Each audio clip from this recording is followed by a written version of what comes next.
Win big in 2023 with Team Sync from RotoBaller. Import your fantasy teams and sync your leagues. Get customized tools and tailored advice for your specific rosters and scoring settings, including live recommendations from the live draft assistant, free agent finder, and lineup optimizer. Sync an unlimited amount of NFL, MLB, NBA, and NHL fantasy teams from all of the major fantasy platforms. Get a discount for any premium pass using my promo code KNUCKLER, KNUCKLER. Rest in peace to Tim Wakefield. Just visit rotoballer.com/radio and start rotoballing like a boss. And this podcast is also brought to you by Parlay Play Fantasy Sports. Get in those sweet player prop parlay contests. Use my referral link and my referral code RotoBrady to get that sweet deposit bonus. Check out that format. That's a really fun platform. And what's up, everybody? This is Brady Grove bringing you episode 114 of RotoBaller's official MMA podcast. Tap that. And if you haven't heard, we got UFC 294 this weekend. And with me tonight, a very special guest. If you are following what's going on before UFC cards and major MMA events, you know what this guy's up to. He's got one of the best backgrounds in all of MMA podcasting. You can check it out right there behind him. This is Cody from Blood Money MMA Bets. Check him out everywhere at Blood Money MMA. That's on Instagram, YouTube. He's at Bloody MMA Bets on Twitter. Cody, thanks so much for being here tonight. How you feeling? Good, man. I'm feeling excellent. Got all my bets in. We got a super big card coming up. It's going to be phenomenal. I can't wait to break these fights down with you, man. Dude, and not even that long ago, we were talking about Islam versus Charles. Yeah. And we were talking about Khamzat versus Paulo. And out of nowhere, what feels like a month ago already, and it was just a 24-hour period, we find out that it's Islam versus Volk. It's Kamaru versus Khamzat. The UFC is going to Saudi Arabia. Conor McGregor defeated USADA. What was that 24 man? That was crazy. I woke up for work the one morning, got up, and then I thought it was a joke. Obviously, at first when it said Charles was out, so I'm like, what? And then I started reading more, and then I seen Paulo was out too, man. It was like you said, crazy 24 hours of stuff happening, but it seems like it worked out better. I was definitely looking more forward to the Khamzat and Usman fight more, but now with the Usman video with him supposedly popping his knee, like there's just so much stuff going on for this card, man. And somehow it became a less decisive, or like a less, it's not as divisive, I guess that is the word, because Islam versus Charles inspires so much vitriol for whatever reason. Like the Islam fans, the Charles fans, they're some of the most aggressive on the internet. 100%. And then Khamzat versus the Paulo thing is just like, that's so much more the internet than anything else. It's almost a bit cooler now, except the people who are on Volk are so aggressively on Volk for UFC. Yeah. Yeah, they definitely are defending their bet and their picks, but I mean, he put up a tough first fight. You know, I expect this to be another competitive fight. I know they both keep talking about they're going to go out there and finish each other and all this, but I think we've seen in the first fight, neither one. I mean, they both stunned each other, like hurt each other, hit with good punches, but neither was ever even remotely close to getting finished, you know, so. And it's kind of like, you know, the pay-per-view last year that was on the weekend of my bachelor party, which was supposed to be Nate versus Khamzat.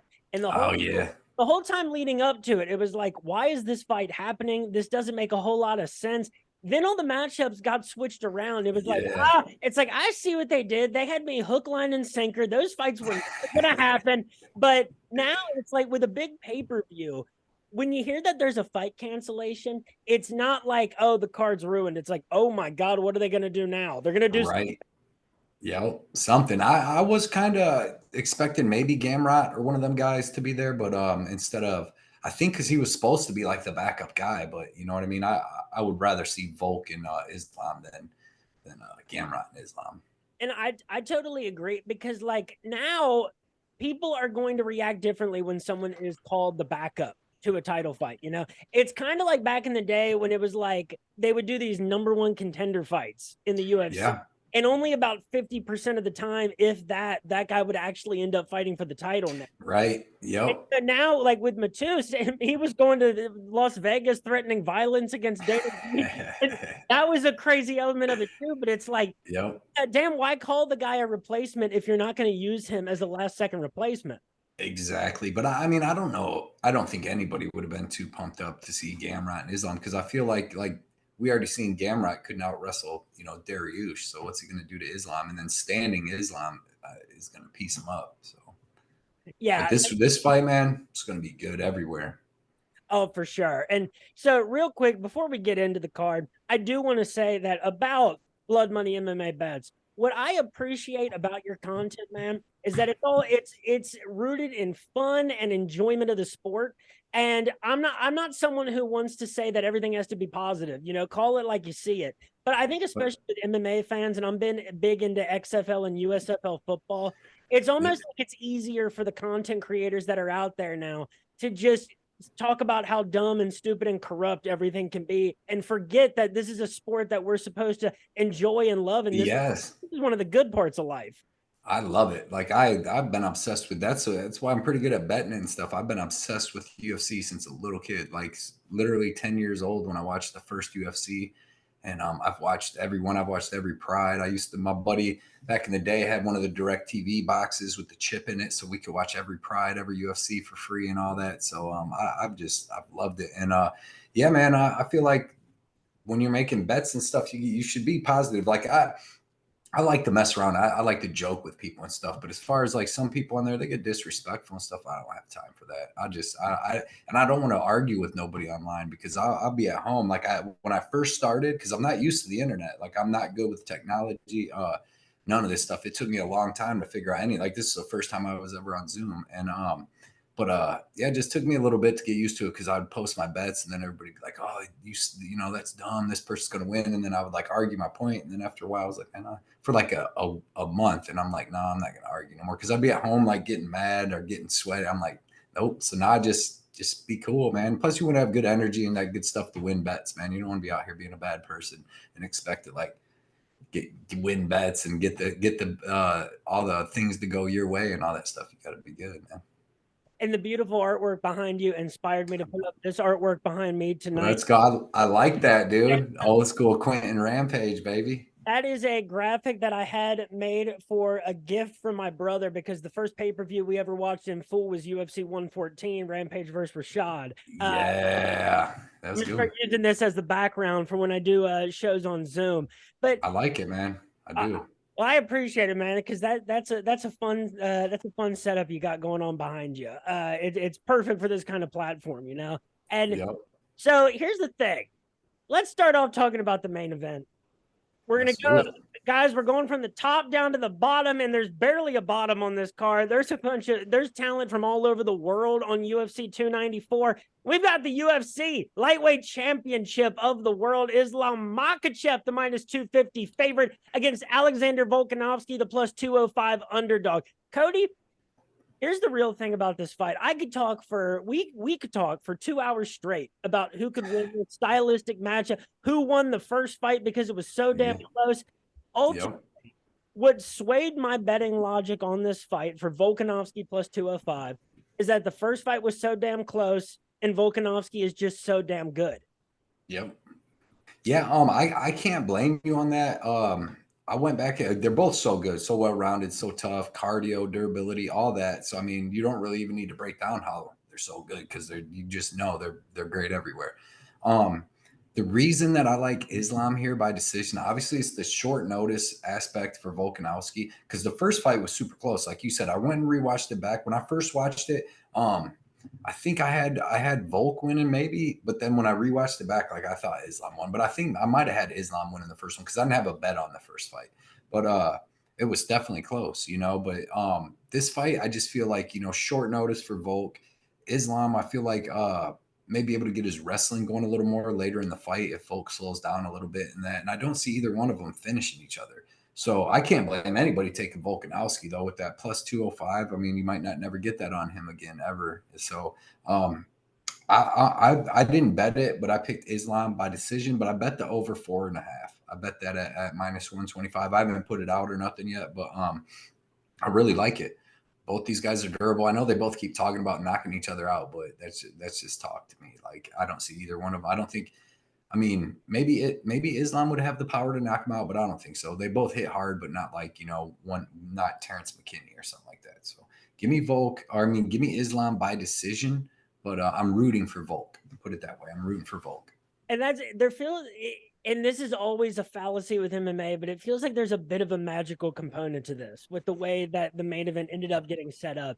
And no matter what, I'm seeing on DraftKings right now, and it's Caesars, that fight going to decision, minus 105 and minus 110. Give me that all day. Hit it. Yeah, I love that bet. I love it. And, I think to your point, too, I think the most likely to get a finish, I think, is Islam. I don't know exactly how, but I just think the late factor notice. But it's so hard the idea of Volkanovski going out inside the distance is so hard to wrap your head around. And that first fight was kind of like on the reverse, Volk versus Max Holloway, where it's like, I understand that this was an incredibly close fight. I just think that the guy that won it ended up edging in all the rounds that he won by just a very razor thin margin. It's not robbery. It's a very close fight. Yep. And if you think this is going to decision, yeah, man, I mean, like I said, I can't blame anybody taking Volkanovski getting that plus money, because it's going to be close and it's going to go 5 rounds, and it's in Abu Dhabi though. I don't know if Volk's stealing any decision there, but that's tough. That's a tough one for sure. But I mean, Islam kind of got one in Australia, and who was thinking that was going to happen? So. And that's the thing too. It's like I could go back and forth on the psychological aspects all day, but I'm trying to block them out because there's what to try to comprehend. And in this co-main event, man, first of all, from what I'm seeing, I am going forward like this is still happening. What about you and what you're seeing? Yeah, definitely going forward like it's still happening. But I mean, I think we all seen and heard what we seen and heard in that video with Usman and them. Like, I feel like his knee popped out, right? I mean, it seemed like something happened. I don't know, how to break down exactly what I saw in that video and what it means in that limited context. I just know that, like, I feel, or go. No, I'm sorry. Go ahead. Just like whatever we saw is like, not normal to see before a co-main event of a major pay-per-view. Yeah, and even before that, there's a video of him talking to Islam Makhachev, and he's standing weird in that. Like, he's not putting any pressure on like his left leg, and he's standing weird, and then he picks up Gaethje, takes him down just in the pre-workouts or whatever, live workouts. And obviously Gaethje said something like, "Are you okay?" And he's like, "It popped." Or he said something, he's like 3-4 foot from that camera. So I don't know, man. It seemed like his knee popped. Even without that, like, it's going to be a good fight. Like, I don't see him just getting knee kicked or something, unless it really did pop out and he's got like a blown ACL or something. But if it ain't, and these guys fight full go, even with Usman on short notice, I think it's still going to be a good fight. Like, I'm gonna take Khamzat because I think he might be a little faster at this point and his striking, maybe a little bit more power. But I don't see him just destroying, Usman. But if his knee's messed up, then he might be able to out wrestle Usman.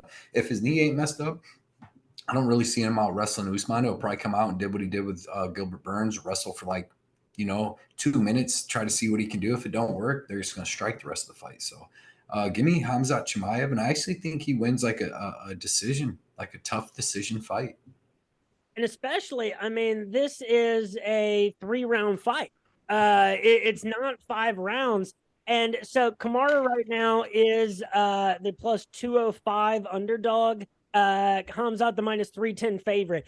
If it was, you give me Khamzat at welterweight, or you give me or Kamaru at welterweight, or Kamaru with a weird knee situation and a last second kind of replacement, even taking one of those things, it's hard again to pass on a guy like Kamaru plus 205. But there's just a little too much weirdness for this. And like, Kamaru looks like a solid welterweight. Khamzat looks like he could fight at light heavyweight comfortably. He's a big dude. And so if I thought that Kamaru would be able to have his way wrestling wise, then I think plus 205 is a really good value. But I just don't think that that's going to be the case. I think that I don't think Kamaru is going to be able to get off maybe the volume of the strikes that Gilbert Burns was able to get. And I think, unfortunately, that'd probably be his best shot if he's not going to be able to land the takedowns. So Yep. I agree with you. So I usually do best out of 100 for how I think these fights are going to go. I think Volk wins this fight 45 to 50 times out of 100. And then going back to the co-main event, I think Khamzat probably wins this fight 70 to 75 times out of 100. So I'm not touching a straight up victor here, but Khamzat by decision is plus 275. Give me that all day. Yeah, man. Yeah, that's a good number. Excellent number. Well thought out too with all that. It's such an interesting matchup, man. Like Kamaru going up to middleweight. Islam right now is talking about like going up and fighting Colby Covington or Leon Edwards. Yeah. Like the weight transcendence is a very interesting aspect of this card. But we got two staples of light heavyweight up next, and two guys that like are the like polar opposites of predictability. Magomed Ankalaev against Johnny Walker. Johnny Walker, the plus 280 underdog. Magomed, the minus 355 favorite. Folks, if you will remember, Magomed had that draw against Jan Blachowicz that was supposed to be for the light heavyweight title, and Dana White in the aftermath said, no, that does not count because that fight sucked. It's hard to call it like that, man. Like, there was a combined 133 strikes landed in that fight. It's two guys with very different styles, and sometimes you get that in a title fight. But Magomed's coming off a draw. Before that, he had not lost since his UFC debut to Paul Craig, of all things, by triangle choke in the third round. His best wins are against Nikita Krylov, Volkan Ozdemir, Thiago Santos, and Anthony Smith. Johnny Walker, on the other hand, if you go back a few years, we all thought Johnny Walker was dead in the water as a prospect. And really, we always thought he was younger than he really was in terms of prospects. He lost those two straight to Thiago Santos and then got knocked out in the first round by Jamal Hill before we knew really kind of like what Jamal Hill's ceiling was. Then lands two straight first round finishes, a sub against Ian Cutelaba, a knockout against Paul Craig, and then gets a unanimous decision victory last time out May of this year against Anthony Smith, outstriking him 92 to 38, a takedown each. Now, Cody, I think that the logical play here is Magomed Ankalaev by decision. And I think that was actually a pretty good number. I think Magomed, he by decision is plus 225. And I think that's what I ended up betting on FanDuel ultimately. Johnny Walker, though, I think that like we've seen him turn a corner. I still don't know if his ceiling allows him to beat a guy as highly skilled as Magomed. But I do think that this is probably the most dangerous Johnny Walker and the most capable of getting a win of this quality that we have ever seen inside the octagon. Definitely, man. He's tightened up his defense. He doesn't fight as crazy. He doesn't leave as many openings. I think he realized even after like Jamal Hill and a couple of them little knockouts that he took, like maybe my chin's not there. So he's fighting smarter. Like even with Anthony Smith, no big exchanges. He's actually using his size, reach, technicality, power, all that. But in this fight, like I just think that it's like you said, like Magomed's just going to be a little more technical. Like we know exactly what we're going to get from him. He's going to be tight. He's going to be technical. He's not the most high output guy, but he's accurate, and he throws with power, but he just takes what you give him. He doesn't really try to get you out of there, but if he can, he will. I'm with you. I like the over in this fight. I actually think it can go to decision too, because Johnny Walker, when he's fighting these more skilled, powerful guys, like he had to step down so he can go a little nuts to get Paul Craig out of there in the first round, Ian Cutelaba out of there in the first round, and then he looked good against Anthony Smith. But them guys, you are stepped down from like you've seen him go into decision with Thiago Santos, people like that. When he gets in with them guys, he reverts back to being a little safer and stuff. So I see this being like more of a point kickboxing match. If Ankalaev wants to mix in some wrestling, he could do that, but it might just be a point kickboxing match and pretty close. But I bet the over 1.5. I really like the over 1.5 here. I think these guys play it pretty safe, and it at least gets over that at minus 160. And I know I got Ankalaev by decision though. But I know you at least like over 1.5 enough to drive another hour back to the casino. Yeah, so it better hit 2 hours, well, 3 hours total with there and back. So yeah, man, that better hit. I'm putting the wrong bet, dude. If I have to give some hope to the side of Johnny Walker, I think he maybe wins 30 of these fights out of 100. And while I think that what's more like, do I think it's likely that Johnny Walker gets a finish one way or the other against Magomed Ankalaev? No. Do I think that if it goes to the judges' scorecards, it is ever coming out on the side of Johnny Walker in this case? Probably not either. Right. So if I'm taking Johnny Walker, I'm going inside the distance, and it's a pretty decent number at plus 500.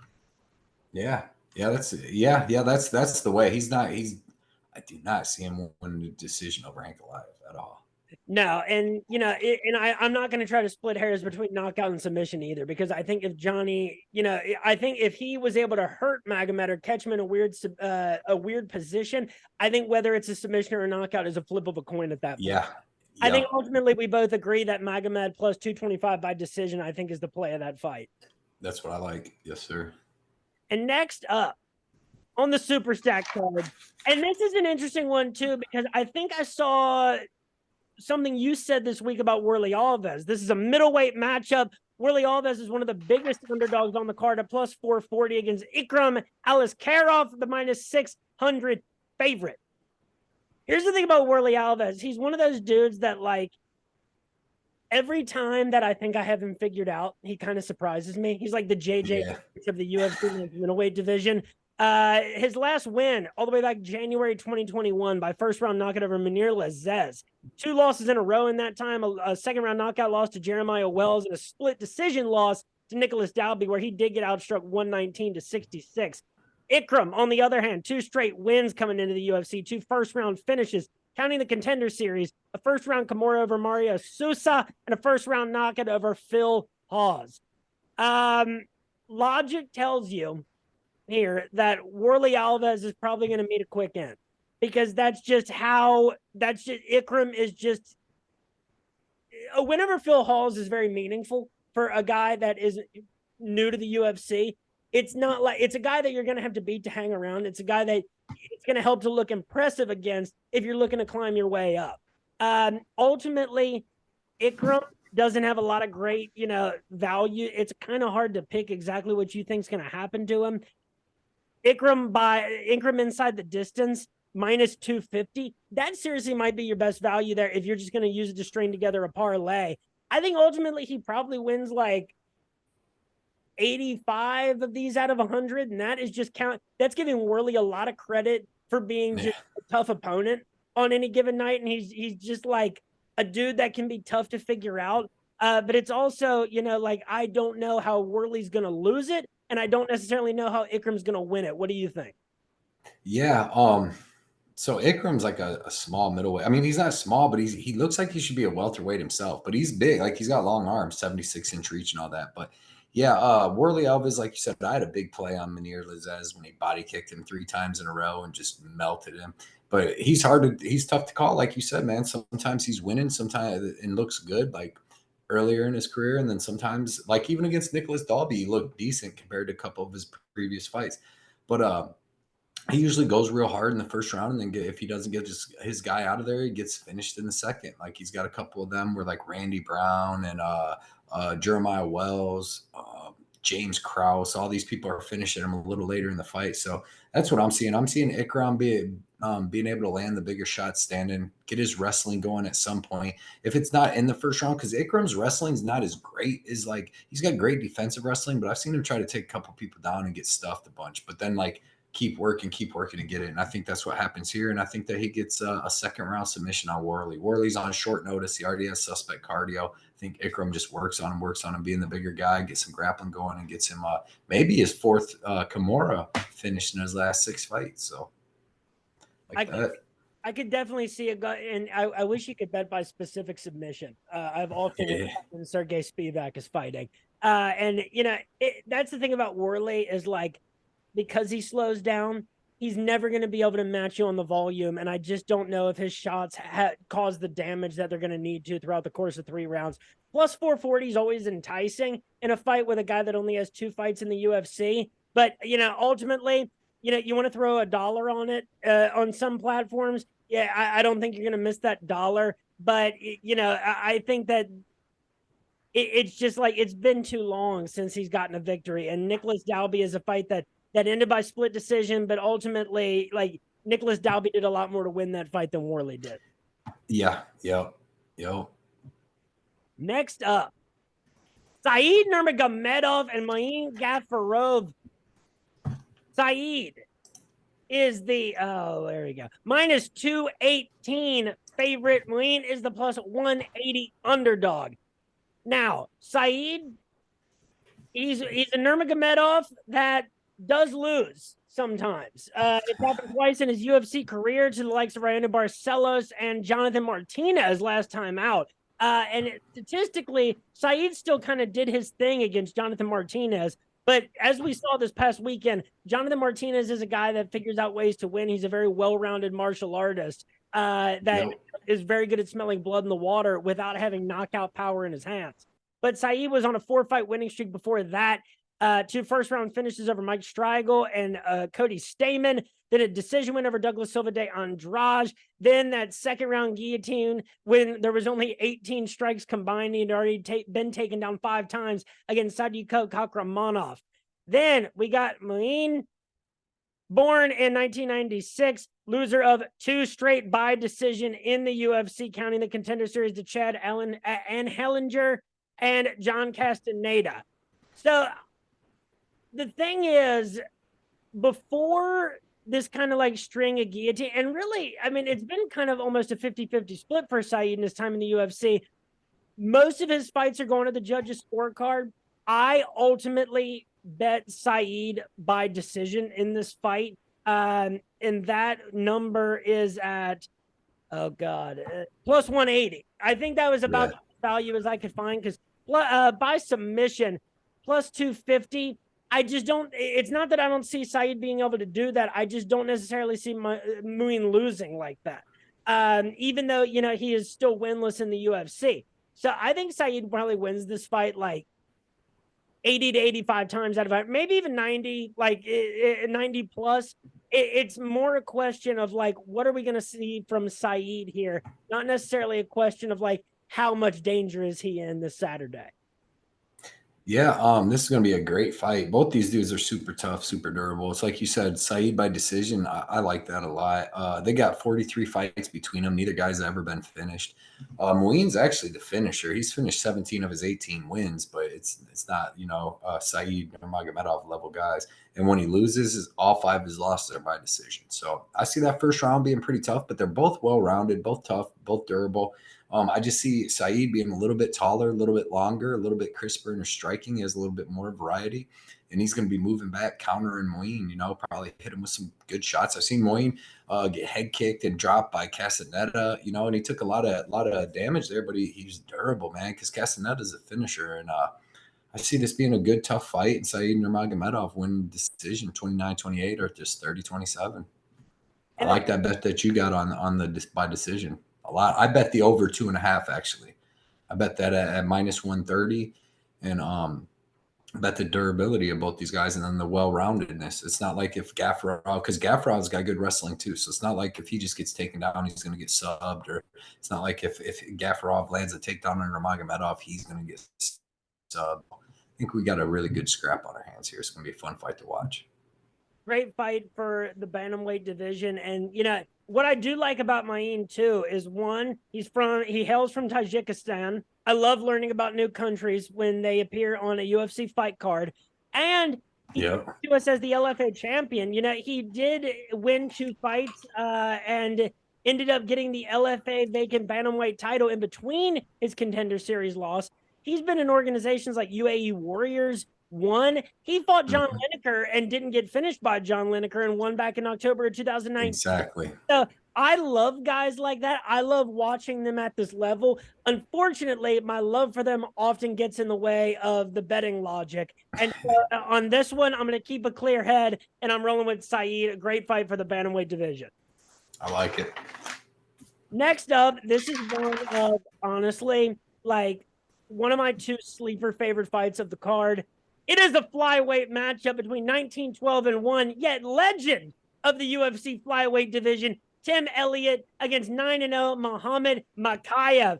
Tim Elliott is the plus 320 underdog. Makhachev the minus 410 favorite. Now, last time that we saw Muhammad Makhachev, again, it was against Filo, where it was that like Knee bar.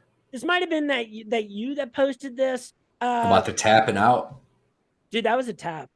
That was a tap. And then he called me stupid. Did you see that? Mohammed Makhachev came on my post and was like, "You're so stupid. Stick to your microphone." I'm like, "Bro, you tapped." I'm just trying to figure out why that guy, because I didn't know, he came in that fight with the hurt shoulder and stuff. So it's like, I didn't know why he tapped on that. I didn't know if it was, from pain or whatever, but like, the dude tapped out, you tapped out. You know what I mean? You're sitting there tapping and you did it again. So that's all. But it was weird. And then he got caught in that knee bar a little later. So that was no good. And Cody, maybe we will stick to our microphones. Maybe that is what we do. But the fact is, man, we have watched a lot of fights. You could watch 100,000 fights. You would not see ground and pound thrown with an open palm in rapid succession on a guy's leg while a submission is going on. That was exactly. Dude. There's no other way around it. Yep. That's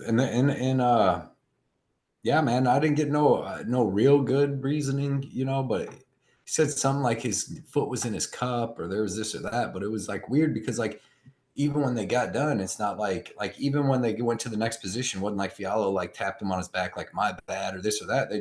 But like I feel like if Fialho would have just and he just tapped out and got up and then they would have reviewed the tape, that fight would have been over. Even though I don't know why he tapped like that, but he said it was just weird. But so it's a weird element because Muhammad Makhachev is one of the three fastest rising prospects in the flyweight division. And that's really if you include Manel Kopp in that conversation.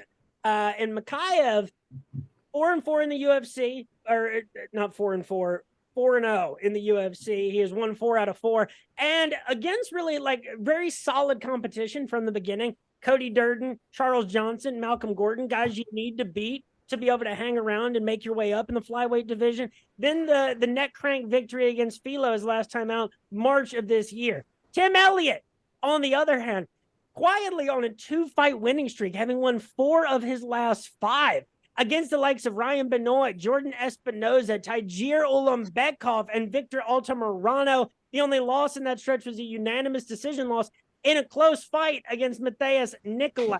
Now, here's the thing. I would love to tell you that I am rolling with Tim Elliott here. Tim Elliott, a guy that came very close to shocking the world in a lot of ways against Mighty Mouse after winning the Ultimate Fighter. This guy really has been a staple of these extremely low weight classes for such a long time. Going back to 2012 was his UFC debut, and that was against John Dodson in the UFC. I would love to say that I'm rolling Tim Elliott. And I want to because I think that the volume, the takedowns can be there. I don't know if he can threaten Makhachev with a finish as much, but I think that Tim Elliott at least has the skill set to win this 35, maybe 40 times out of 100 with how unproven Makhachev is at this level. Plus 320, I'm kind of rolling with it. What do you think about this one? How do you see the method of victory playing out? Yeah, man. Like I said in my breakdown video, Tim Elliott, man, is the side he should not be plus 320, 350, 370 whatsoever against Makhachev. If you would go watch Tim Elliott versus Tagir Ulanbekov and come away with the fact that he should be he can easily beat Makhachev here. He has better striking than Makhachev, right? In my opinion, we haven't seen Makhachev strike at all. All he's done is grappled at all in the UFC. That's all he's done is grappled. He hasn't struck really with nobody. He hit Cody Durden with that flying knee, but I think we're starting to find out that was just kind of not even a lucky shot almost. He hasn't done nothing remotely close to hurting anybody on the feet. He's got good wrestling and he's got good jiu-jitsu and he's got good cardio. But the thing is he's fighting dudes that don't have good wrestling. Like Charles Johnson, terrible wrestling. Malcolm Gordon, he's okay fighter. The Cody Durden thing, I would love to see them guys run that back. I don't think it plays out near the same as it played out right there. And that was terrible because I had the over in that fight and it ended in 25 seconds. And I think we know now that both of them, I don't think it ends inside the distance with them dudes. But Tim Elliott, like I said, his best things is wrestling and scrambling. For the first 2 rounds of that fight, he out-wrestled Tagir and he outstruck Tagir. And if you put Tagir in, if right now Muhammad Makhachev and Tagir Ulanbekov were fighting, I would bet Tagir Ulanbekov and I would think he would be a favorite. They're the same kind of style of wrestler, except he's way more proven. You know what I mean? And Tagir's big too. He's 5'9" or whatever. But I just think if you watch that fight, Tim Elliott's got a chance here. He can easily win the first 2 rounds. He tends to slow down in that second round, but our third round, but like he survived with Tagir. And the thing is like, I just don't think that Makhachev can out wrestle Tim Elliott. Like, I don't think that he's just going to come in here, wrestle Tim Elliott to the ground and hold him down. Like, nobody ever does that to Tim Elliott. He's got excellent scrambles, excellent wrestling, all that. So I'm saying bet on Tim Elliott by decision. He didn't go finish Makhachev, but I think that all the value is on Tim Elliott. And this fight's going to be 29-28 or split decision, like, period. And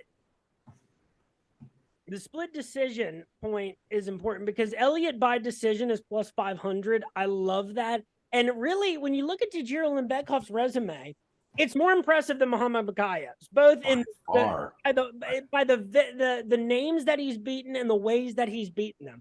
I see, even if you believe in the talent and the ceiling of Muhammad Makhachev, and I want to because it's fun for the flyweight division. You know, it's fun to have prospects. At the same time, statistically, Tajir outstruck Tim Elliott 90-79. Tim Elliott got a knockdown. It was 3 takedowns to Tim Elliott. I think that we see a very similar statistical fight play out. Maybe the takedown numbers are flipped 3-2, 2-3. Maybe there's a few different submission attempts from both of them here. But who's the more likely, I think, in this fight to land a knockdown? I think it's Tim Elliott. And I think his strikes are more likely to be the more meaningful. I think if Muhammad Makhachev starts getting the volume of the striking, I think it comes in any of the time that he's controlling on the ground, points that he's probably going to end up getting for the round anyway. So I'm super excited for this matchup. This is, you know, the past versus the future of the UFC flyweight division potentially. And it's a lot of people who know who Muhammad Makhachev is, and they damn well might have forgotten who Tim Elliott is. But 4 out of the last 5 in this flyweight division as a ranked guy, when you only have to fight. Not only that, but his one loss was to Mateus Nicolau, and that was 1-1 going into the third, and even until Nicolau landed a takedown like late in the third that stole him around. Because I bet Nicolau there, and I'm like, dude, he's about to lose this fight to Tim Elliott, because I was thinking Tim Elliott was done. So he could, if he would have won that fight, reversed that takedown or whatever, and he'd be on a 5-fight win streak with a win over Mateus Nicolau and a win over Tagir Ulanbekov, who I would take. I feel like I could take both of them over Makhachev at this point. Like, Makhachev's coming in off his amateur record. Then not only that, but he's coming off of his hurt shoulder that he was supposed to have surgery on. The UFC told him to. He didn't end up doing that. Then he just blew his knee out. So I mean, I don't know. It's wild. And to close out the conversation on this fight with this point, 5 of Tim Elliott's last 6 losses dating back to December of 2016. Demetrius Johnson. Then there's a loss to Ben Nugent. That's not a significant. That was like a fluke thing. That was like, what, 30 seconds or something like that. Yeah. And then Deiveson Figueiredo, Askar Askarov, Brandon Royval, Mateus Nicolau. How can you fade this guy? Yep. All top 5 guys, you know? So then we move on to a lightweight matchup, one that I know you have strong feelings on. Muhammad Yahya. And guys, the last name Yahya have not had a good run lately in the UFC, whether the name Ronnie or whether the name Muhammad. And he's fighting Trevor Peek. You're getting Trevor Peek at a solid number, minus 166 against Yahya, the plus 140 underdog. On Trevor Peek, he lost his last time out against Chepe Mariscal by unanimous decision. Mariscal struck him 71-51, 4 takedowns to nothing. But he won his first 2 in the UFC by first and second round knockout, respectively, against Eric Gonzalez and Malik Lewis. Muhammad Yahya, this is going to be his UFC debut. 12-3. He hails from the United Arab Emirates, 29 years old. He is on a 5-fight winning streak, coming to us from UAE Warriors. That is an organization that I respect for sure. His last 3 opponents, records of 7-2, 7-4, and 5-3-1. That's what you expect leading up to a contender series fight. For sure, if that was leading up to a contender series fight, I'd say Muhammad Yahya is a guy to watch against whoever his opponent is going to be. Against Trevor Peek, when the only issue is that, you know, Yahya has 3 losses in his career, 2 by submission, 1 by knockout, and that was his first professional loss back in 2016. The only thing I have to get around is matchup-wise. You know, does Trevor Peek knock him out? I think probably, because Trevor Peek is the superior fighter in this, and he's going to be able to impose as well. And actually, Trevor Peek is the younger of the 2 fighters, 28, compared to Yahya being 29 years old. I think Trevor Peek wins this fight 75, 80 times out of 100. Minus 166 is an absolute gimme. And give me Trevor Peek by knockout, minus 110. And the odds makers agree with us that that is by far the most likely outcome of this fight. Yeah, man, I definitely agree with that. So when I went to the casino to put in some bets for this UFC 294, they released because I was waiting for the over under lines for this UFC, and they released them later in the week. So then I went in and they released the Trevor Peek. They released 294 odds because I was doing it for the 81 thing, UFC 81, Vegas 81. But so Trevor Peek was plus 145, right? So I'm sitting there. I'm like, all right, I'm like Muhammad Yahya. I thought he must be in the favorite. I'm like, he must be some like Russian wrestler grappler. I'm like, why are they feeding Trevor Peek to some Russian grappler or something? So I go look, and I see he's from like basically Abu Dhabi. And I watched one of his fights, like one of like his either most recent or the one before that. And I'm like, man, like this dude's not really great anywhere. Like he's getting pushed back and beat up by most of the people, and then he comes back kind of later in the fights. But like I didn't see no good offensive wrestling. His defensive wrestling was okay. His striking was okay, but he would just get backed up against the cage and kind of beat up or grappled on. I'm like, man, so I bet Trevor Peek at plus 145. I put 2.5 units on him, and then I went home and then I did a deep dive. And I'm like, dude, this Muhammad Yahya dude's like not really UFC quality. Like his fights, he's fought lower level guys. Even his second to last fight, that guy was like 7-4. He's like 8-8 now, or 7-8. You know what I mean? The other guy was already like 5-4. He's got a losing record. And these guys aren't very dangerous, you know. And now he's coming in against Trevor Peek, who's literally going to come in like a whirlwind. And I didn't think Yahya had the skills to keep him off him, because even if Yahya does have kind of decent striking, some okay spell, like he's not going to knock out Trevor Peek, you know. Trevor Peek's just going to keep putting the pressure on him. And Chepe Mariscal got that win because Chepe Mariscal is the junkyard dog too, but he's a very, very, very well-rounded junkyard dog. Like he's got a judo black belt, he's got a Brazilian jiu-jitsu black belt. He wrestled in high school, like he wrestled in college. Like the dude's been doing this for a long time, and he's tough too. So he would when Trevor was able to put that pressure on him, he was hitting hip tosses and the takedowns and was able to get a little control time, wear on Trevor a little bit. I don't see what Yahya does when Trevor's putting the pressure on him, because like I think Trevor takes his punch and hits him way harder. The biggest seller was Yahya's been finished 3 times in his career. And if you're not durable, dude, you're not going to last against Trevor Peek. You know what I mean? So he's going to expose that. To be honest, I think both dudes, Trevor Peek beat Malik Lewis, and even Eric Gonzalez would probably beat Muhammad Yahya. So give me Trevor Peek, and I like that KO. I got him. I went back and doubled down and put 2.5 more units on him at minus 115. So I got him at like an average of like minus one or plus 120. But I like Peek here, man. I think that the UFC is actually giving him a win. Like I think that they were like who, if you were trying to build Trevor Peek up, because he's got a little following and stuff already, you know what I mean? If you're trying to build him up and you're like, who in the UFC can we get him an easy win? But shit, let's just give him this dude that's not even in the UFC and like doesn't look all that great. You're like, I don't think they're trying to build up Muhammad Yahya here. Like Trevor Peek's could be a big star in the making, you know? And that's the thing that you have to get past in this fight is not who you think is going to win. It's the stink of the line, like minus 166. But when Tim Elliott's a plus 320 underdog to Muhammad Makhachev on this card, why in the God's name would you feed a guy who's pretty much a hometown fighter in this situation on a pay-per-view card to a guy that he is completely outmatched to be able to beat? Yep. That's how I feel. That's how I feel too. It, Like them lower level guys were beating up Muhammad Yahya. Like if you go look, most of his wins, he's got one that was like a 5-round decision that he lost the first 3 rounds of. I thought he did, and then the other one was like he finished the dude in the 4th round, but he was getting beat in them fights. So yeah, man, I'm not high on Yahya at all. and like we'll come to find out that Yaya's like the nephew of like an oil trillionaire, like from that part of the country, and that like It's something, you know. It's like they'll sneak a couple guys on, like they got Manir Lazez in, and his first one he beat Al Hazak, Al Hassan or whatever. So then they, gave him. He was supposed to crush Warley Alves, but then he got the Bonfim treatment. So yeah, that'd be a good fight though. This would be a fun one to watch, and I'm very invested. It's only my second ever max bet on Trevor Peek. I had one in the other week, a couple weeks ago on Felipe Lins, but it got canceled. And the other one was Roman Kopylov over Josh Fremd. I can't believe you just brought that up, dude, because I've never been more pissed off than when that Felipe Lins fight was canceled. Dude, That was easy money, man. All week, I was like, this is my lock of the week. 100. Yeah. I'm throwing everything on Felipe Lins.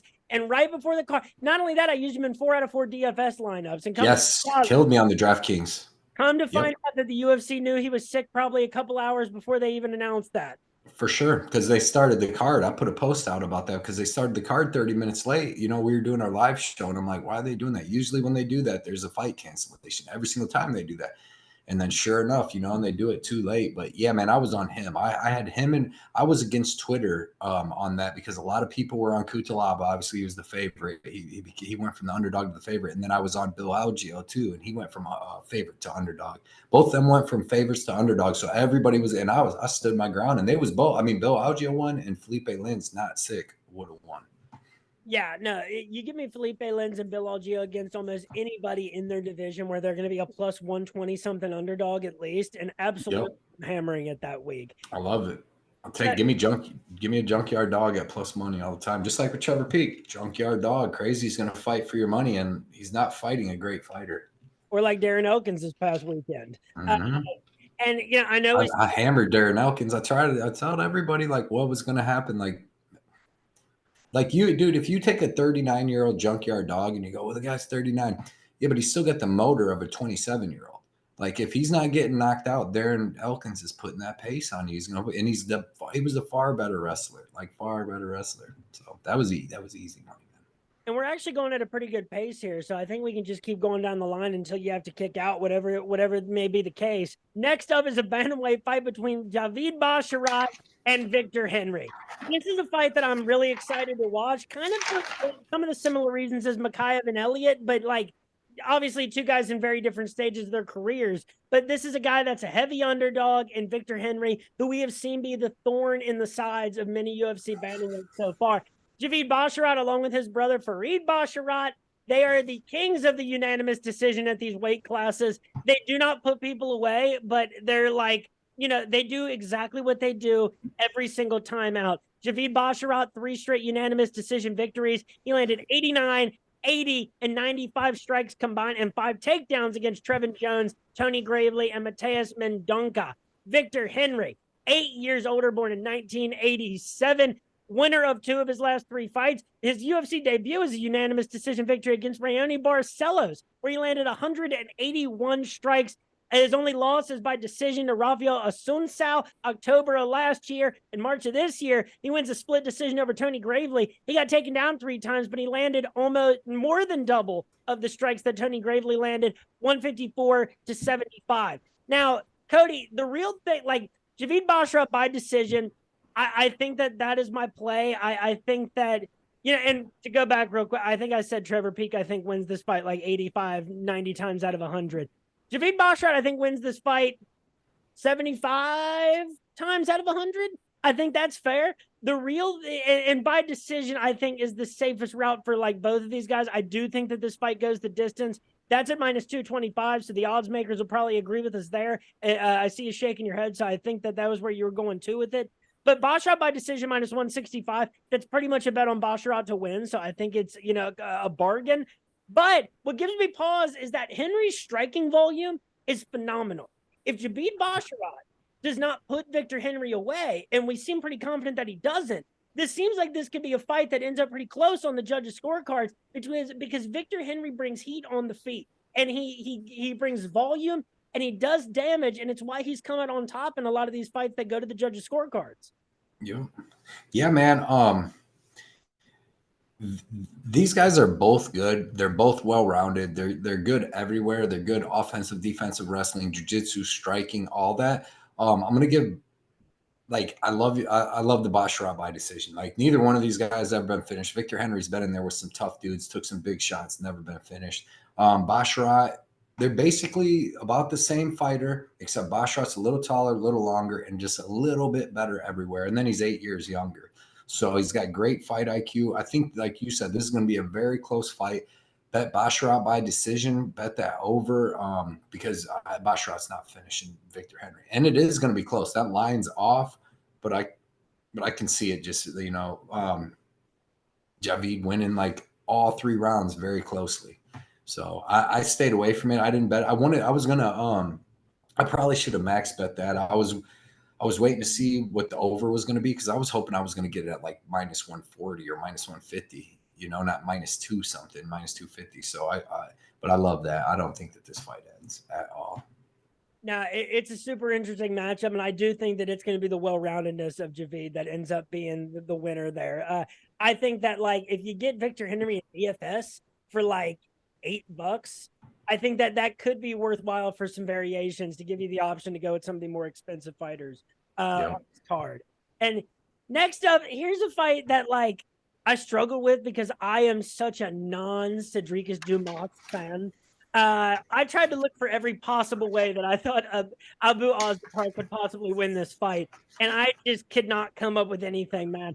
Abu Azatar, his last win at the UFC level, July of 2018, and I think that might even be his last win in mixed martial arts, July of 2018 over Vitor Miranda. That's his only UFC win. He was in World Series of Fighting. Before that, if that dates him at all, it was called World Series of Fighting at the time. Love to see it.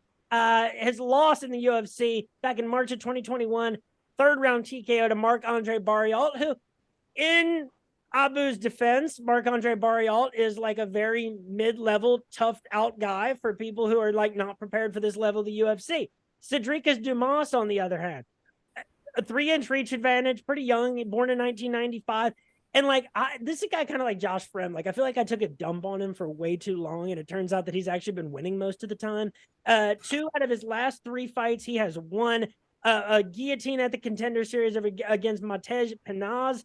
He lost to Josh Frem by second-round guillotine back in March of this year. He got right back in there June of this year and gets a unanimous decision victory over a pretty tough, a guy that I think I was on at UFC Fight Night, Emmett versus Topuria, and Cody Brundage. The only problem with that fight was there was a combined 20 strikes landed across 3 rounds. 17 of them were for Dumas. He got taken down twice.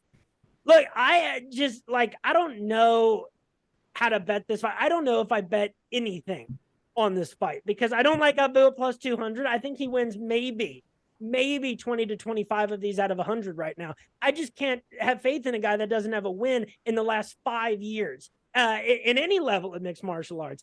And then Dumas, minus 245, that is way too big of a number for me to feel confident in Dumas. And I have no idea how he wins this. Maybe inside the distance. Maybe I could get comfortable with that. And that's more of a play against Abu than it is a play for Cedricus. Cedricus inside the distance is plus 100. What do you feel about this fight, man? Because it's all mixed feelings. Yeah, man, I like Abu Azatar. I don't think of Cedric Dumas as a fraud, man. I don't think he's like a real MMA fighter. Like he's got power, he's got decent striking, but you seen against Josh Fremd, within 2 minutes of that fight, his whole game fell apart. Like his whole striking, he started getting backed up. He was getting hip toss takedown. Like the fight against Cody Brundage came on like 4 days short notice, and then like he would just pull guillotine, go down, and then Cedric would just lay on top of him, and the ref just let them guys do that for 3 rounds. Abu Azatar, man, like he's not bad. He's well-rounded, good fighter. Marc-Andre Barriault finished him in the 3rd round with 4 seconds left, but I thought Abu won the first 2 rounds of that. And like, dude, Marc-Andre Barriault would melt Cedric Dumas within 1 round, inside 7 minutes, like he did Jordan Marquez or Julian Marquez and all them dudes that he's done it to. Like Cedricus ain't on the level, dude, but Marc-Andre would melt Josh Frem too, real quick. And I just don't. I think Abu's tough. Like he's well rounded, and then that fight with he's 37 years old, but that fight with Marc-Andre Barriault was like 2.5 years ago. So he was almost 35 then. So it's not like he's like coming in some big old dude. I think he's way better. I think Dumas is a fraud, dude. I don't. And he's training at the same little camp. I don't see him getting much better than he was when he fought Frem like 5 months ago. Like he's dangerous for them first couple minutes, but as soon as his game's found out, like I think Abu has the better wrestling, better jiu-jitsu, and possibly even better striking. So I like Abu. I'm so mad. I wanted to bet him, and like I should have bet him. I bet that Johnny Walker over 1.5 instead of betting Abu at plus 200. And I think that he's a steal. Like he's the better fighter. It's by far, in my opinion. you have said something that swayed me. One is the 108 strikes that he landed against Marc-Andre Barrett. I don't think Cedric Dumas could land 100 strikes if you gave him 7 rounds. Not with Marc Andre. Andre would freaking melt him, dude, up against the cage, beating him up. He would just put that pace on him, and Cedricus would within 2 minutes would already be back there, like he did with Frem. It's crazy. I do think, I'll up it to I think, because I've gotten burned lately on the guys that have been on long hiatuses. And I'm going to take a step away from that right now.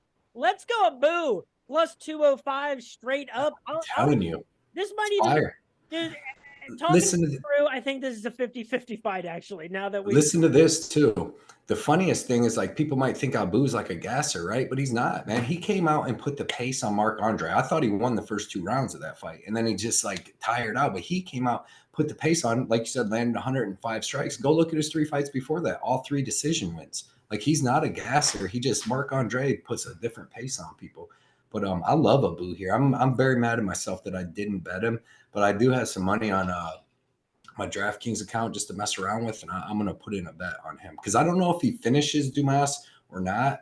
But I think if he lands 100 significant strikes against Dumas, he's winning this fight. So here we'll close out this fight with this one simple question: do you think Cedric Dumas beats Jamie Pickett? No, I've said that on our me and Johnny's live stream yesterday. No, I think I would bet Jamie. Like, I would feel like Jamie Pickett could grapple him. You know what I mean? So clinch him.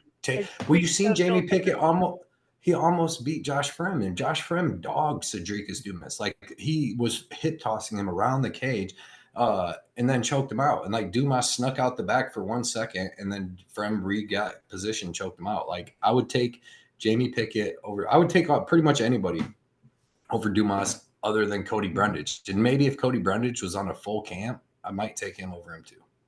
I just don't think he's a real fighter like that.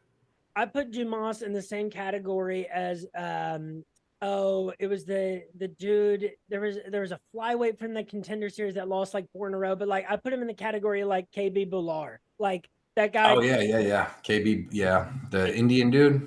Yeah, it's just like I love seeing a guy from India in the UFC. That's awesome. It just shouldn't have been KB Bular. He just, he was terrible. He didn't belong there. Are you good to talk the last 4 fights? Yeah, I'm good. Cool. We can move through these pretty quickly. Next up at lightweight, and one I know that you also have some plus money on, I believe. Ansel Jubilee versus Mike Breeden. Mike Breeden is the plus 220 underdog. Jubilee the minus 270 favorite. Breeden, loser of 4 in a row. Granted, those came to Anthony Romero in the Contender Series when he landed 60 combined strikes. Alexander Hernandez, Natan Levy, and Terrence McKinney. Honestly, past the Contender Series, that is kind of a really tough string of 3 fights in a row that I think a lot of dudes at lightweight could lose on any given night. Jubilee, winner of 2 in a row at the UFC level, and 1 was in the road to UFC. He won by split decision, landed 97 strikes. And really, statistically, you would look at this and say, how the hell did Jubilee beat Kyung Pyo Kim? 197 strikes, 4 takedowns for Kim. If you just look at it statistically, it looks like you always have to watch it round by round. But then Jubilee, last time out in the Lewis versus Spivak card, that was February this year, he gets a 2nd round TKO knockout against Jaka Saragi. Breeden, I give so many guys credit for facing strings of killers, and it's like it's so hard to evaluate exactly what that means. But again, I cannot give Jubilee too much credit for the guys that he has beaten to get to this fight against Mike Breeden. I think, Mike Breeden landed 104 strikes against Natan Levy. I don't think that it's as much of a, like, he's not going to get taken down 9 times by Jubilee like Natan Levy did to him. So if you just are looking for, as you said, a junkyard dog in this fight, that's Mike Breeden. And I think the volume and the trouble that he could give Jubilee and getting off a well-rounded game plan, I think makes Mike Breeden kind of a really good value at plus 220. I think he wins this fight like anywhere from 40 to 50 times out of 100. So plus 220, I absolutely love it. I don't know how to call the method of victory, but I am perfectly happy betting Breeden straight up plus 220. Yeah, I bet him at plus 310. He's a dog. Like, dude, Alexander Hernandez and Terrence McKinney, that's what happens. They starch people. They're going to starch Jubilee too. Like they're just fast, explosive dudes. And if you're coming in like Jubilee and you have no UFC experience, and then you just go almost to the top of the food chain as far as explosive strikers go, you know what I mean? He's going to get lit up by McKinney and them too.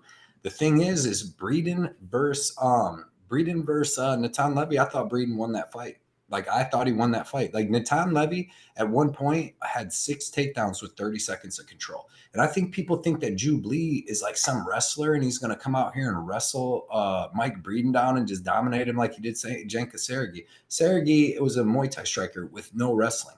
The fight before he fought Sergey, he got taken down 4 times. He wasn't trying to wrestle nobody. He was trying to not get taken down, and he was getting taken down. So it's not like he doesn't have the wrestling that it looked like he had against Janka Sergey. It's just Sergey literally had no ground game whatsoever. He was straight up Muay Thai guy. Mike Breeden has good. He got taken down 9 times against Natan Levy. How much control time did Levy have? I guarantee he didn't even have a minute. Then Mike Breeden landed 3 takedowns of his own. And we know Natan Levy's a proven tough guy. You know, he's a well-rounded fighter. He's got good cardio. He's tough. And it was weird because Mike Breeden was minus 120 going into the 3rd round. I thought he clearly won the 3rd round, like dominated it. So, and he's a junkyard dog. If you go look at the thing, he probably outlanded him by 30 strikes or something. He outlanded Natan Levy by a ton of strikes. Now, if you go watch the 3rd round of Mike Breeden versus Natan Levy, and you go watch the 3rd round of that Kim versus Jubilee, and think that Mike Breeden don't have a shot to win this fight, people's crazy. Like Jubilee, his corner was like, "You're the lion," trying to talk him up. He was all tired and gassed before he was going out in the 3rd round. And Mike Breeden, he's just got that dog in him. Throws a lot of punches, throws good combos, good offensive and defensive wrestling. And if he's not getting sparked in that first minute, he's going to give you problems the whole fight. And Jubilee ain't sparking him. Jubilee's never sparked anybody in his whole life. He's got ground and pound finishes. So I think that Breeden matches, and not only that too, but Breeden's a bigger dude too. You know what I mean? He's 5'10" with the long reach, where the Janka Sergey and the other dude that he fought were all smaller, because Jubilee's a pretty big guy. Like he's like 6 foot or something himself. But yeah, man, I think that he's going to actually fight a real fighter for the first time in his whole career, and it's going to be a freaking dogfight. That dude being minus 400 was like the biggest joke I've ever seen in my life. Like Breeden, like I'm taking Natan Levy over Jubilee, and I thought Breeden beat Levy, so I don't see why he can't beat Jubilee. So give me Breeden plus 220, plus 310. Any of that's good money for me. Honestly, he's got 8 knockouts out of 10 too, so possibly he catches Jubilee. He's not really the one punch knockout guy, but he just works on you, works throwing combos, works the body well. I think he could be the better fighter here, especially at that price. And Jubilee, undefeated, and I want to see India come up more, but India right now has lacked junkyard dogs. If anything. Yeah. They're guys that need to kind of be talked up, going into the 3rd round for whatever reason. That's not saying anything about, those fighters. It's just what we've seen so far. And for folks who might think that the fighter from India is going to have the home field advantage in this fight, I would refer you to the press conference earlier today where India got the hell booed out of them when Dana White was fielding questions about India. So I think questions all over there. And yeah, Jubilee, I think that if this was a fight in 1, yeah, sure. Like super heavy favorite. This is an exact kind of fight that an Indian fighter right now with their skill sets are well suited to win in an organization like 1. Against a guy like Mike Breeden in the UFC, hell no, plus 220, the wrong fighter is favored in this fight. I'm with you. Jubilee's never beat anybody. Like Sergey had good striking, and when he was striking, he had Jubilee with some good stuff, but man, like Jubilee's not going to out wrestle Breeden. Breeden may out wrestle Jubilee here. Like that's what people don't get. You just got to watch that Natan Levy fight and watch some of Breeden's regional scene stuff. And the dude's tough, man. Even his contender series fight. That's why that was a good fight, man. Next up, we've got a featherweight matchup between Nathaniel Wood and Muhammad Naimov. Wood is the minus 310 favorite. Naimov the plus 250 underdog. I will give Naimov the credit. He has a win over Dylan Schulte, and Tough Enough. That's a name at least I halfway recognize. He fought Colin Anglin back in September of 2020, but a win against JB Malarkey in his UFC debut, June of 2023, by a 2nd round knockout. That's not nothing. Jamie Malarkey is a guy that brings heat when he comes into the octagon for sure. Nathaniel Wood, on the other, rightfully the favorite, in my opinion, coming 3 straight fights, winner of 4 of his last 5. His only 2 losses dating back to February of 2020 in the UFC John Dodson, and Casey Kenny. Three-fight winning streak, all by unanimous decision against Charles Rosa, Charles Jourdain, and Andre, guy who has the worst nickname in all of the sport, Touchy Feely. I think, man, like, even as outmatched as I think that Naimov is in this fight, I am saying that I'm riding with Nathaniel Wood's most recent resume history. I think Nathaniel Wood wins this fight 85 times out of 100, and I'm taking Wood by decision plus 100, I think, is the most likely method of victory. Yeah, yep, I love all that. Muhammad Naimov, man, wasn't impressed with him. He knocked out Jamie Malarkey.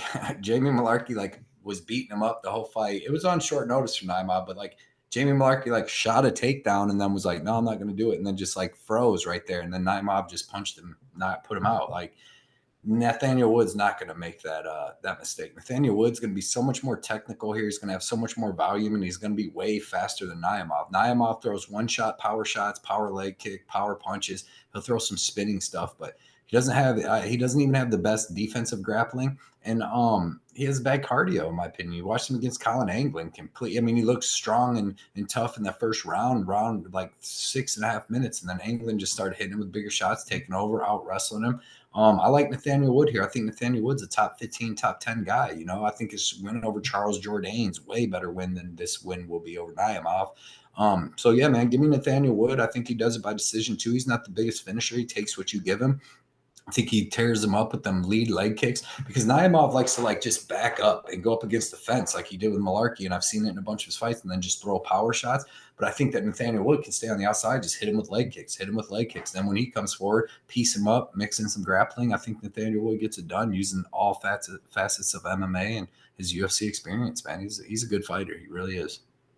And Wood, I think, is a good DFS play as well. He even in his losses, in his loss to Casey Kenny, he at least landed 136 strikes. He's landed anywhere from 84 to 136, all in that range since October of 2020. And he landed 5 takedowns against Charles Jourdain. I think DFS wise, I think Nathaniel Wood is going to score a lot of points this weekend.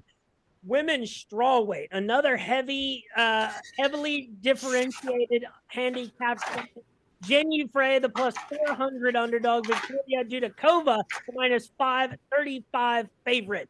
Jenny Frey, like, this is such a strawweight fighter, like, at this level, you know, like, just they keep getting, like, fights that are kind of like 50-50. They keep going to the judges' scorecards most of the time. They're close. Her only 2 wins out of 7 UFC fights, Ashley Yoder and Gloria DePaula, and those both came in 2021. She is on a 3-fight losing streak to Vanessa Demopoulos, who, in fairness, has had a questionable string of decision victories.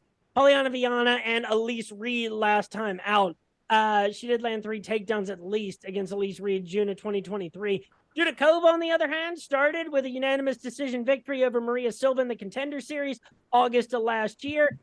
Wasn't like a statistically overbearing fight. She did land 4 takedowns, got up from 26-19. Quick finish against Estela Nunes, July of this year, by first round knockout. Jenny Frey was most recently knocked out by Polyana Viana. Look, Jenny Frey, I think, has shown time and time and again that if you're a prospect with any sort of talent or like promise, I don't think Jenny Frey is on your level. I think Dudakova, I'm not touching a straight up victory here. If I'm going anybody, I think Dudakova wins this by TKO knockout, and you're getting that number plus 275. The only thing that would give people pause on that is how often Frey tends to end up going to the scorecards. But the more time that goes on, I think the less likely that it's going to happen against a talent like Dudakova. Yeah, I think Dudakova subs are here. She's got more subs than knockouts. She's got like 4 subs. She's finished 6 of her 7 wins. She's got 4 subs, 2 knockouts, but the one knockout was the arm dislocation. You know what I mean? So I think that would have ended up being a sub too. But by finish for sure. But Jenny Frey is just, you know, she's 38-year-old, a former atom weight. She's not really great anywhere. She's got okay offensive wrestling, okay defensive wrestling. She's got okay low output striking, you know, like straight left's okay. But she slows down, you know, she slows down. And by that second round, she lost to Elise Reed, which is a terrible look. You know what I mean? I think Victoria Dudikova, she's got great wrestling. She's a big, strong girl. She used to fight at 135. Now she's down to strawweight, and Frey used to be a 105er. She's going to have 2 inches of height, 2 inches of reach on her. She's just a bigger, stronger, longer girl. And I think that she's going to be, her striking isn't bad, but it's not like if her striking isn't that great, like Ginny Frey's just going to come out and overwhelm her, because that's not what she does. She throws one punch, like Ginny Frey, throw one punch at a time. She's slow because she's so muscled up. And Dudikova is going to push her up against the cage, hit her with knees, and eventually get her down to the ground. And then she's going to beat her up on the ground. I think, dude, like, and Dudikova's got excellent cardio, just all around good fighting, and her striking doesn't even look that bad. We just haven't had to see much of it. The final point I'll put out is that the girl that she beat, Maria Silva, on the Contender Series, that girl's really good. Like, and she blew her knee out in the second round. She had to have surgery after that fight. She blew her ACL out and still came out in the third round and won that fight. And Maria Silva's tough. She's going to be in the UFC. She's 9-0. She was 8-0. She had already won a Contender Series fight, and she got beat. She already went out and stopped another girl, and she'll be in the UFC. That girl's tough as hell. That girl would beat the shit out of Jin Frey. And Dudikova was just able to use her size, strength, grappling. Even when she pulled her down on top of her, Maria Silva switched the position and got like a reversal takedown. Dudikova is so long, and her jiu-jitsu is so good, she's just reversing her. So give me Dudikova, either by finish or TKO. I don't know which one, but she's going to get one of them on the ground under that 2.5 too. So I like that. That's like plus 180, 190. So. And I think Dudikova takes probably like 85 of these fights out of 100. Frey, it's so hard to give her that. The only way Frey wins this is if Dudikova is out of nowhere a complete fraud of a prospect. Right, correct. Frey can only land at most 65 strikes over the course of 3 rounds, and that really limits your ability to win a decision. Yo, and I put Dudikova actually on 2 parlays. I got her at minus 360, and I knew that line wasn't going to stay around long, so I put her with Sharapova, which we're about to go over it, and then I put her with Nathaniel Wood, who we just went over. And last up on this card, people are talking a lot about this one. I just had One-Eyed Dragon Dre Miley, who has I just had him on the podcast a couple of weeks ago. Nice. Right here with Shara, and so Sharabutin Magomed. Because Dre's missing an eye too. Right. Yep. And so, he at least is interested in the outcome of that one, and I'm always interested in how the commission's treated. But Sharabutin, the minus 290 favorite, despite being a first-timer in the UFC. Bruno Silva, the plus 235 underdog. To start off with Silva, I mean, my God, man, like, losses to Alex Pereira, Gerald Mearshart, and Brendan Allen. His one fight in that 4-fight stretch was April of this year, a first-round knockout over Brad Tavares. Also wins over Andrew Sanchez, Wellington Turman, and Jordan Wright, all by knockout in the UFC. Magomedov, nicknamed Bullet. Pretty lame, honestly, for like all the options that he has. Sure, Bullet. 29 years old.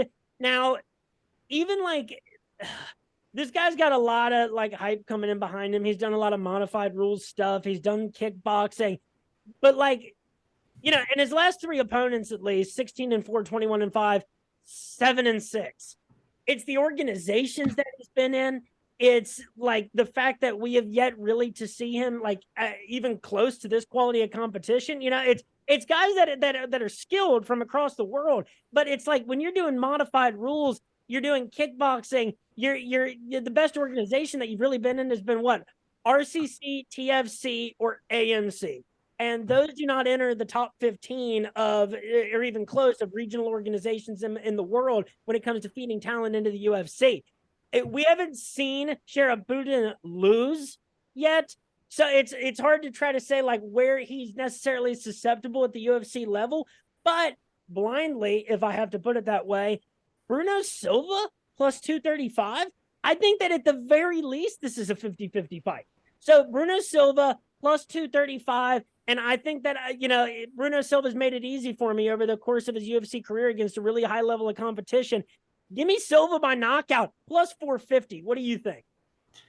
Yeah, so it's weird because I can see both. So I'm on Shara Magomedov, but I got him at minus 195. So like that seems more reasonable than minus 300 against Bruno Silva. You know what I mean? Like Bruno Silva is no pushover.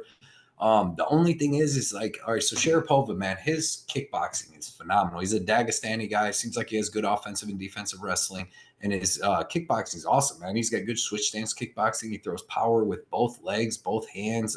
Excellent KO power in his check left hook, knees, elbows, everything, man. He seems to check out. Obviously, he's missing an eye. That can't help, but it seems like they don't stop his movement or his speed or his like striking defense, man. I've seen him fight a lot of fights, and I've only seen him get hit clean a couple times. And he's fought some pretty good Russian dudes that are like 21-5, and 20 like pretty good records, man. But then he's got some of the weird fights, like you said. The last one, the dude was like 7-6. He was like a featherweight too. The dude he knocked out in like 8 seconds with the knee. But yeah, man. He's got a lot of stuff outside the ring and all that stuff, but like his kickboxing seems legit. I think the biggest thing is like Bruno Silva. He's dangerous when he gets a guy like Brad Tavares to stand in front of him, or like a tired Andrew Sanchez and stuff. But you see when he fights dudes like Gerald Meerschaert and even Brendan Allen, when they move around a little bit, he can miss his shots and get countered easily. He was doing good against Brendan Allen, and then he got dropped and hurt. And that's not a good look, because Brendan Allen's not a striker like that. Like, his striking's not bad, but he's not really known for dropping people. You know what I mean? He's known for like taking dudes down and choking them out. So that's not a good look. So he's been taking a lot of damage. The Alex Pereira fight, he took so much damage, man. I think that changed him a little bit. And then to come out, when you're getting outstruck by Gerald Meerschaert and you're getting outstruck by Brandon Allen, I just feel like this excellent, top-notch Russian kickboxer, like number one fighter out of Russia at his weight is going to be pretty good. And Bruno Silva's a little older and all that. And I think that Sharapova, not Sharapova, Sharabutupu, whatever his name is, but Sharabullet, I think he gets this done. I think he catches Bruno Silva coming in, throwing his crazy shots.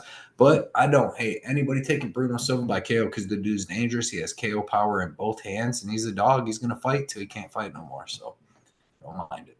And folks, that is all 13 fights of UFC 294. This has been episode 114 of RotoBallers official MMA podcast. Tab that. You can find me on Twitter at RotoBrady. Follow, like, subscribe, leave favorable comments and reviews for the podcast at Tap That MMA Podcast. That's on YouTube, on Spotify, and on the Facebook page. With me tonight was Cody from Blood Money MMA Bets. Thank you so much for being here tonight, Cody. If there's anything you want to say, anything you want to shout out, the floor is yours. No, man, I appreciate you having me on your show. It was a fun show. Usually I can't do too many shows because I'm usually going to bed at like 9 at night, getting up at 3 in the morning during the week. But man, I'm on strike at work right now, so I had some time this week. So I appreciate you having me on. And yeah, man, just check me out. Blood Money MMA Bets on Twitter, Instagram, and YouTube. Put out a lot of stuff, a lot of content, a lot of bets. It's more betting oriented, but it's a good time. And I'm gonna get you on one of our shows here coming up. Me and Johnny K Picks do our show, our pre-show. So we'll get you on one of them too, and both help each other out here, man. But this is a good show. I liked it. I had fun. Well, I'm glad to hear that, man. And folks, do not miss this card because it starts early on Saturday. It's going to be a hell of a card. There was chaos and pandemonium leading up to it. It's everything that we love about this sport, and it's something that every other professional sport doesn't get to have. So, folks, enjoy your weekend. Thanks for listening. Have a great time. Peace. Later.